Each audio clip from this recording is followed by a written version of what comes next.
कि माई के सोझा खाला सभे कि माई के सोझा खाला सभे बाप से तनी मर्यादा बा।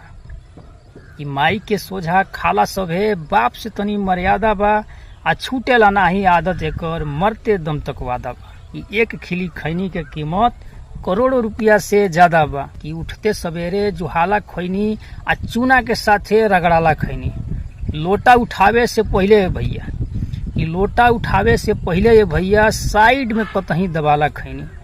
सिगरेट पान गुटखा में देखी कि सिगरेट पान गुटखा में देखी भैया यह सबके दादा बा। आ एक खिली खैनी के कीमत करोड़ों रुपया से ज्यादा बा। कि भर मुँह लेके भूकेला केहू आ मांगेला कहीं झुकेला केहू। खाए वाला सांचो जगह ना देखे कि खाए वाला सांचो जगह ना देखे आ कहीं भी पोच पोच थूकेला केहू। कहीं भी पोच पोच थूकेला केहू। कि बात बात पर रगड़े लोगवा देखी नर के साथे मादा बा। आ एक खिली खैनी के कीमत करोड़ों रुपया से ज्यादा बा।